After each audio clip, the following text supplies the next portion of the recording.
Hello everyone. आजच्या लेक्चरमध्ये आपण माहिती पुस्तिकांचे मूल्यमापन या संदर्भात माहिती बघणार आहोत.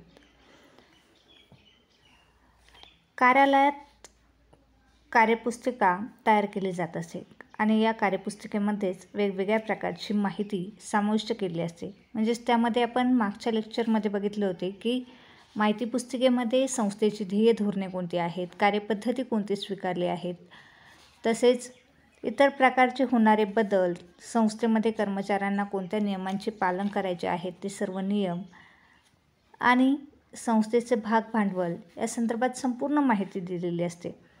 या कार्यपुस्तिकांची उपयोगिता आणि त्यांचा कार्यालयावरती होणारा परिणाम तसेच कार्यालयातील कामावरती होणारा परिणाम याची सातत्याने तपासणी करणे आवश्यक असते आणि त्या दृष्टीने खालील घटकांचा त्या ठिकाणी विचार करावा लागतो. त्यापैकी पहिला घटक आहेत उपलब्धता.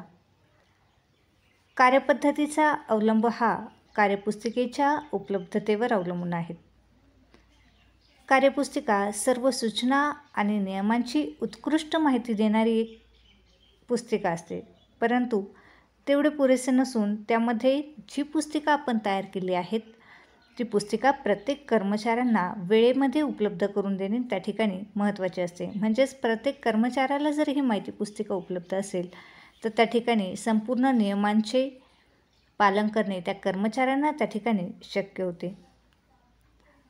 वापर. कार्यालय पुस्तिका कशी वापरावी याची माहिती सर्वच कर्मचाऱ्यांना नसते, म्हणून या पुस्तिकेचा वापर कसा करावा याचे ज्ञान सर्वच कर्मचाऱ्यांना करून देणे आवश्यक असते. व्याप्ती.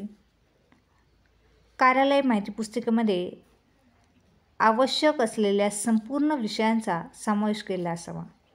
तसेच ही माहिती सविस्तर आणि परिपूर्ण असावी.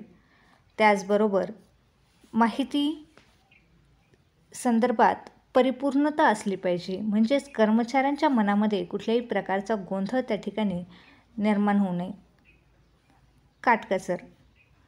माहिती पुस्तिका तयार करताना येणारा खर्च हा किमान राहील यासाठी संस्थेने प्रयत्न करणे आवश्यक असते आणि असे करताना त्या ठिकाणी जी माहिती छापली जाणार आहे ती परिपूर्ण स्वरूपाची असावी, त्यामध्ये कुठल्याही प्रकारची अपूर्णता नसावी. लवचिकता. व्यवसाय संस्थेमध्ये काळानुसार वेगवेगळ्या प्रकारचे बदल होत असतात. त्यानुसारच कार्यालयातील कामकाजामध्ये बदल करावा लागत असतो आणि कार्यपद्धती ही वेळेनुसार बदलावी लागते. म्हणजेच आवश्यकतेनुसार त्यामध्ये बदल करता येईल अशा प्रकारची ती माहिती पुस्तिका लवचिक असावी. त्यामध्ये लवचिकता असणे आवश्यक असते. माहिती पुस्तिकेचे वितरण आणि देखभाल या संदर्भात आपण माहिती बघणार आहोत. म्हणजेच कार्यालय पुस्तिका तयार करण्यापूर्वीच वितरणाचे धोरण त्या ठिकाणी ठरवणे आवश्यक असते.